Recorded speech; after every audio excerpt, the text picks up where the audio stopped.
এটা হচ্ছে পৃথিবীর সবথেকে আজব শহর, কারণ এখানে বড় বড় গাছকে কুড়ালের সাহায্যে কেটে ছোট ছোট ম্যাচের কাঠি বানানো হতো। আর ঘরের ধাঁচের মধ্যে ইট বালি সিমেন্ট ঢুকালেই অনেক সুন্দর সুন্দর ঘর তৈরি হয়ে যেত। সারা জীবন দেখেছি মানুষেরা চিড়িয়াখানায় গিয়ে বানরকে খাবার খাওয়ায়, আর এখানে তো বানরেরা মানুষকে খাবার খাওয়াচ্ছে। আর এই কাঠবিড়ালি এতটাই বুদ্ধিমান যে গাছকে কাটার হাত থেকে বাঁচানোর জন্য পুরো গাছকে লোহা দিয়ে ঢেকে দেয়, এরপর কালার করে অদৃশ্য করে দেয়। এরপর একটা শুকর সেই গাছটাকে কাটতে এলে তার কোড়ালটাই ভেঙে যায়। আর এখানকার মানুষেরা এতটাই বুদ্ধিমান যে তারা 1 মিনিটের মধ্যেই বড় বড় বিল্ডিং বানিয়ে ফেলতো। আর এই শহরে কচ্ছপের পিছনে রকেট লাগানো থাকতো, যার কারণে খরগোশেরা কচ্ছপ দেখলে অনেক ভয় পেত,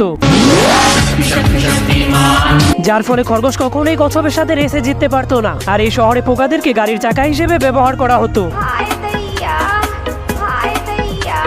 আর এই শহরের মুরগিগুলো এতটাই পাওয়ারফুল যে একদিন এই 60 লক্ষ ডিম পেড়ে দিত। এমনকি মুরগির বাচ্চাগুলোও বড় বড় ডিম পারতো। আর এটা কোনো সাধারণ তরমুজ না, কারণ এটা হচ্ছে হ্যান্ডব্যাগ তরমুজ। यही नहीं, अभी और सुनिए।